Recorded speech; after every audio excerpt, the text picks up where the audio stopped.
దివ్యాత్మ స్వరూపులైన KMC channel ప్రేక్షకులకు నమస్కారము. నమస్కారం స్వామీజీ. నమస్కారం అండి.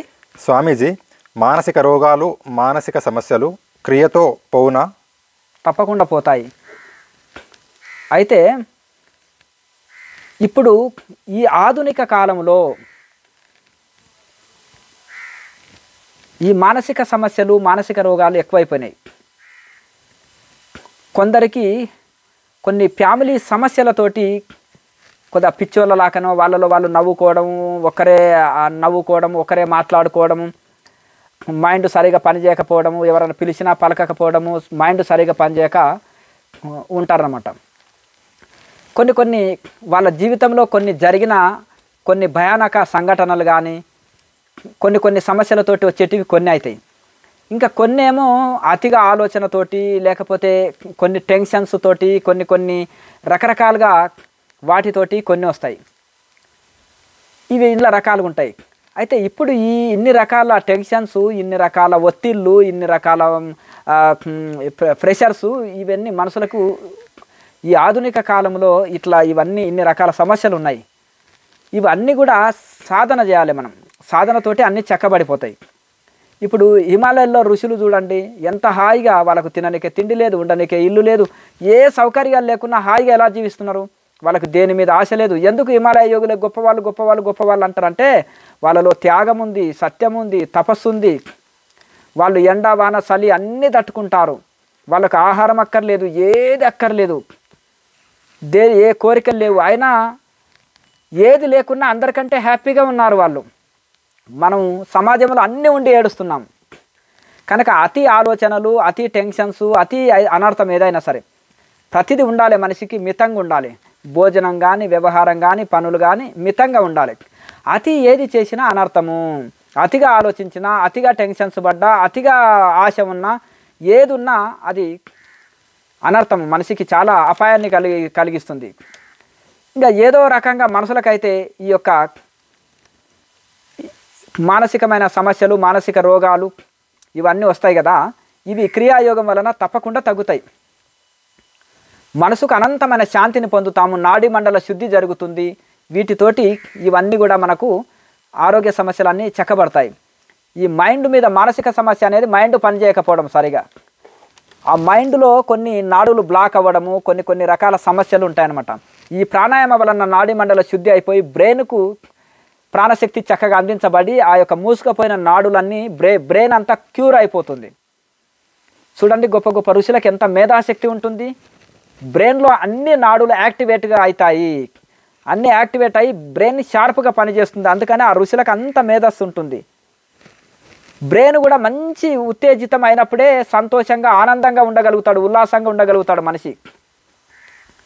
కనుక ఏది లేకున్నా హాయిగా, ఎందుకంటే బ్రెయిన్లో అన్నీ యాక్టివేట్ అయ్యి అన్ని నాడులు చక్కగా పనిచేసి హ్యాపీగా ఉంటారన్నమాట గొప్ప ఋషులు. ఇదే కారణము. కనుక మనుషులకు మేధస్సు పెరగాలంటే కూడా, బ్రెయిన్ షార్ప్గా పనిచేయాలంటే కూడా అన్ని నాడులు యాక్టివేట్ అయినప్పుడే అవి అలా జరుగుతుంది. కనుక ఈ యొక్క కొన్ని నాడులు బ్లాక్ అయిపోవడము బ్రెయిన్లో, కొన్ని రకాలుగా ఇది కావడము, బ్లడ్ సర్క్యులేషన్, రక్త ప్రసరణ చక్కగా అందకపోవడం, బ్రెయిన్కి వాయు ప్రసరణ చక్కగా అందకపోవడం, నాడులు బ్లాక్ కావడం వలన పిచ్చిగా మనిషి ఒక దగ్గర నిలబడడు, తిరుగుతుంటాడు, మాట్లాడుకుంటుంటాడు, నవ్వుతుంటాడు, ఇక్కడక్కడ తిరిగి మానసిక సమస్యలు వస్తుంటాయి. అలాగే ఇవన్నీ ఎక్కువ అతిగా ఆలోచించడం వలన నానా రకాల సైడ్ ఎఫెక్ట్లతోటి మనుషులకు ఇదవుతాయి.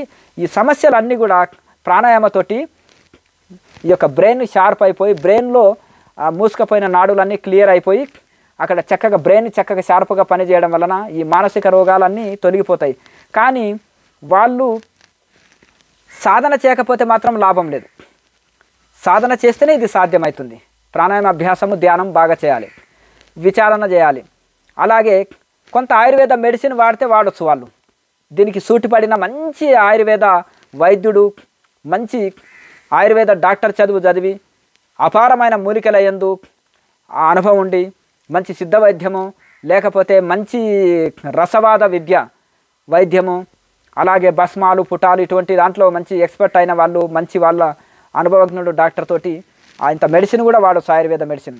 దాంతోపాటు ఈ క్రియాయోగంని ఎక్కువ ప్రాణాయామ చక్కగా చేసి విచారణ చేసి మంచి మెడిటేషన్ చేస్తే వాళ్ళకి మానసిక రోగాలన్నీ కూడా పోతాయి. ఈ మానసిక రోగాలు పోవడం అనేది పెద్ద సమస్య ఏం కాదు, వాళ్ళు ఓపిక ఉండి సాధన చేయాలి. నెక్స్ట్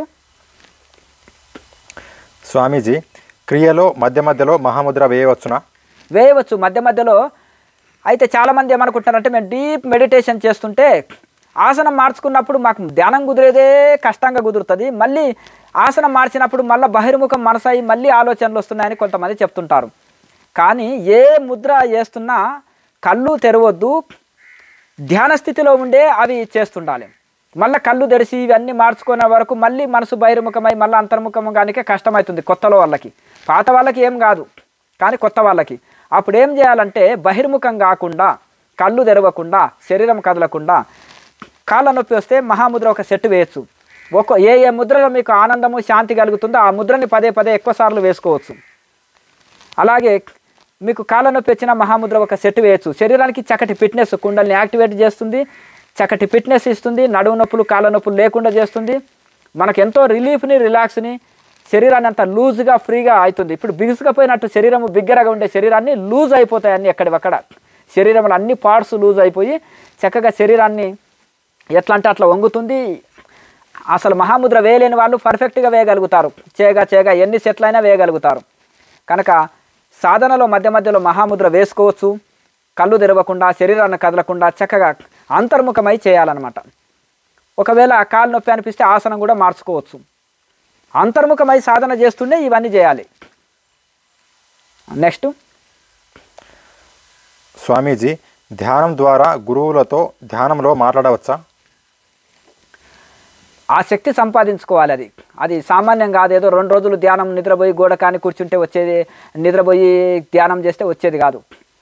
విచారణ ఉండాలి, ప్రాణాయామ అభ్యాసం ఉండాలి, భగవంతుని యందు శరణాగతి ఉండాలి, సెలెండర్నెస్ ఉండాలి, రైట్ మెడిటేషన్ చేయాలి, చాలా డీప్ మెడిటేషన్ చేయాలి, చాలా సీరియస్ మెడిటేషన్ చేయాలి. ఐఏఎస్ ఆఫీసర్ కావాలంటే ఏం చేయాలి? ఎంత కోచింగులు తీసుకోవాలి, ఎంత హార్డ్ వర్క్ చేయాలి, ఎంత బాగా చదివితే ఆ స్థితి అది మనం ఐఏఎస్ ఆఫీసర్ అవుతాం. మరి అలాగే మనం ఇందులో కూడా అష్టసిద్ధులు సత్యము ఉన్నాయి, కానీ అంత సాధన చేయాలి, యమ నియమాలు పాటించాలి, ఆహార నియమాలు పాటించాలి, చాలా సాధన బాగా చేయాలి. కష్టపడి బాగా సాధన చేసినప్పుడు ఆ స్థితి కలుగుతుంది.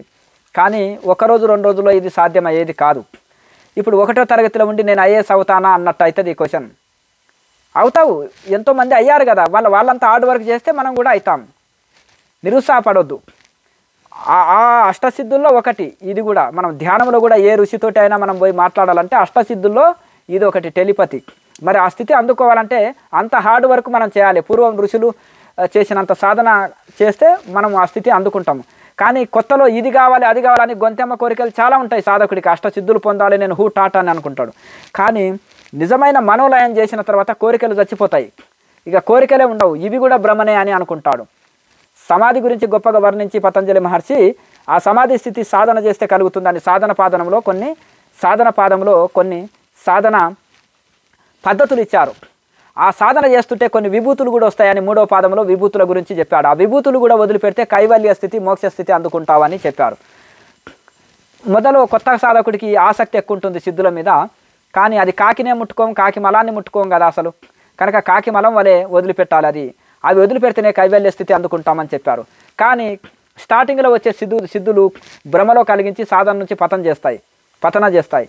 కానీ నిర్వికల్ప సమాధి అందుకున్న తర్వాత వచ్చే సిద్ధులు స్థిరమైనవి, అవి కలకాలం ఉంటాయి. స్వార్థం కోసం వాడడు, లోక కళ్యాణం కోసం వాడతాడు. అవి వచ్చినా దాన్ని పట్టించుకోడు. కొంతమంది అవధూతలాగా పిచ్చి వాళ్ళలాగా ఉంటారు. మనం చిన్న సిద్ధి ఉంటేనే బయటికి ప్రదర్శించాలి అనే ఒక కుతూహలం సాధకుడికి, కొత్తవాడికి ఉంటుంది.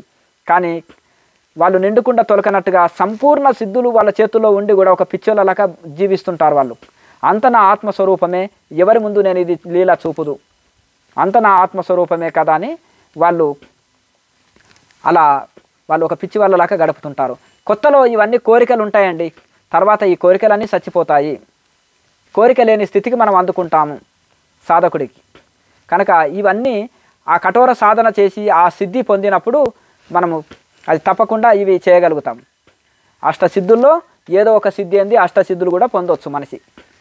సాధన వలన అది సాధ్యమవుతుంది.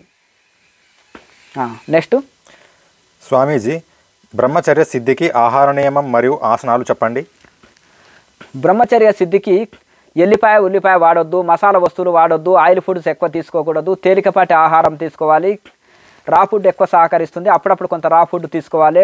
అదే పళ్ళు కానీ ఫ్రూట్స్ కానీ అలాగే వెజిటేబుల్స్ కానీ అలాగే మొలక ధాన్యాలు కానీ ఇటువంటివి అప్పుడప్పుడు విరిగా తీసుకుంటుండాలి. అలాగే మనం ఉడికించింది తిన్నా కానీ కొంచెం ఉప్పు కారాలు తక్కువ వేసుకొని కొద్దిగా చప్పటి భోజనం తీసుకోవాలి. అలాగే మనము మితాహారం తీసుకోవాలి. శరీరానికి ఎక్కువ తింటే రోగమే, తక్కువ తింటే శరీరం నిలవదు. ఎక్కువ తిన్నా కానీ శరీరం రోగమే, అసలు తినకపోతే శరీరం నిలవదు. కనుక మనం చూస్తూ పోతుండాలి. పొట్టని సగభాగం ఆహారం తీసుకోవాలి, పావు భాగం నీటికి పావు భాగము శ్వాసకు వదిలివేయాలి. పొట్టని 4 భాగాలు చేసినట్టయితే ఇట్లా ఈ విధంగా సగభాగమే ఆహారం తీసుకోవాలి, మితాహారం తీసుకోవాలి. ఈ యొక్క దానికి బ్రహ్మచర్య సిద్ధి అనేది మనం కోసము ఎన్ని ఆసనాలు వేయాలని మన యొక్క ఒక వీడియో చేసినాము. కుండల్ని యాక్టివేట్ కోసము, బ్రహ్మచర్య సిద్ధి కోసమని దాన్ని ఫాలో కాండి. అందులో ఆసనాలు కూడా చెప్పినాను. ఒక అదే సిద్ధాసనం వేసుకోవాలి, సిద్ధాసనం వేయాలి, తర్వాత శీర్షాసనము, సర్వాంగాసనము అని అందులో నవరిని క్రియ అని ఇవన్నీ నేను చూపించినాను. అందులో ప్రాక్టికల్ కూడా చూపించినాను. ఆ వీడియో చూసుకోండి. బ్రహ్మచర్య సిద్ధి అని క్రియాయోగ ప్రాక్టికల్ అంటే మన కేఎంసి ఛానల్లో ప్లేలిస్ట్ ఉంటుంది. ఆ ప్లేలిస్టులో మన ఈ యొక్క హఠయోగ అనే ప్లేలిస్టులో కానీ అక్కడ కొన్ని ప్లేలిస్టులో చూసుకోండి. ఆ ప్లేలిస్టులో మీకు ఇవన్నీ దొరుకుతాయి. బ్రహ్మచర్య సిద్ధికి అనే ఒక వీడియోనే పెట్టినాను, అది చూడండి. అట్లా మితాహారం తీసుకోవాలి. అలాగే కొంత వేదాంత విచారణ చేయాలి. మనసులో మనోవికారాలు కలుగుతున్నప్పుడు విచారణ చేయాలి. ఇప్పుడు బ్రహ్మచారుల కోసము కొన్ని సపరేట్ శాస్త్రాలు ఉంటాయి. అట్లా విచారణ చేయాలన్నమాట. ఆ విచారణ చేయాలి. ఇప్పుడు సాధు సన్యాసులకు కొన్ని శాస్త్రాలు ఉంటాయి, వాళ్ళు సాధువులే చదవాలి, మిగతాలు చదవద్దు. అది గృహస్థులకు చదివేది కాదు ఆ శాస్త్రం. కనుక అందులో కొంత స్త్రీ నింద కూడా ఉంటుంది. ఎందుకంటే అంటే కదా, మలమూత్రాల కొంప కోసం ఎందుకు నువ్వు అంత ప్రాకులాట పడుతున్నావు, అంత తపన ఎందుకు చెందుతున్నావు, ఏముండు విచారణ చేయి, ఆ చర్మం ఒలిచి చూడు, ఏముంది శరీరంలో, ఏముంటుంది, రక్తం మాంసము, దాటి కోసమేనా నువ్వు అంత ప్రాకులాట పడేది అనేది కొంత వేదాంతుల కోసము కానీ వేదాంతంలో వస్తుంది సబ్జెక్టు. అట్లా విచారణ చేసి చూడాలన్నమాట. విచారణ చేయాలి. విచారణతోటి ఆకర్షణ తగ్గించుకోవచ్చు. అలాగే తీసుకునే ఆహారంతో మనసుని కంట్రోల్ చేసుకోవచ్చు. అట్లా ఈ విధంగా కొన్ని ఆసన ముద్ర ప్రాణాయామాలు ఉంటాయి. ఇప్పుడు అందులో భస్త్రిక ప్రాణాయామ, కపాలభాతి, అలా ఇవన్నీ కొన్ని ఉంటాయన్నమాట. కొన్ని మహాబంధన క్రియ, అలాగే కొన్ని వాటితోటి ఇవి చేయొచ్చు. ఇవి చేస్తే చాలా బెనిఫిట్ ఉంటాయి. బ్రహ్మచారులు అయిన వాళ్ళకి చాలా హెల్ప్ఫుల్గా ఉంటాయి. సిద్ధాసనంలోనే కూర్చోవాలి బ్రహ్మచారులు అనే వాళ్ళు ఎప్పుడు.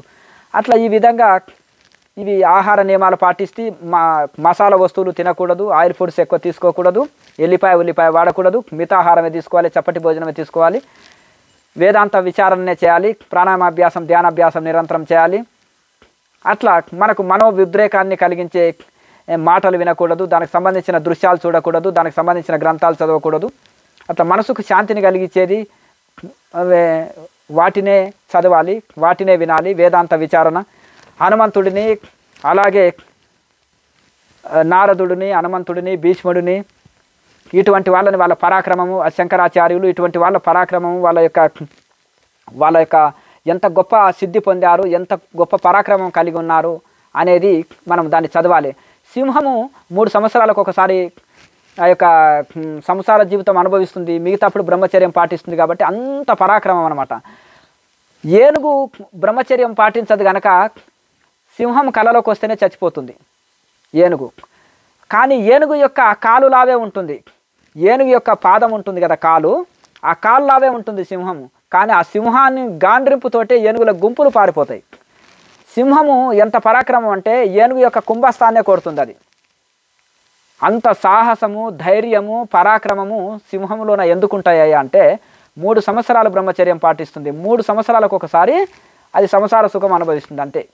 అందుకని అంత పరాక్రమం ఉంటుంది సింహంలోన.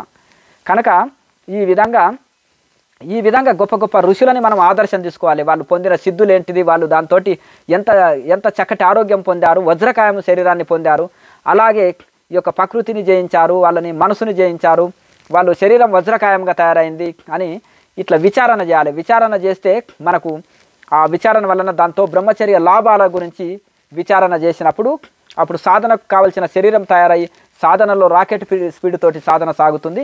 ఇలా విచారణతోటి మనము ఈ యొక్క ఆహార నియమాలు, తర్వాత యమ నియమాలు పాటించాలి, తర్వాత శాస్త్ర విచారణ చేయాలి, సాధన చక్కగా చేయాలి. అప్పుడు తప్పకుండా బ్రహ్మచర్య సిద్ధి కలుగుతుంది. లోకా సమస్త సుఖినో భవంతు. ఓం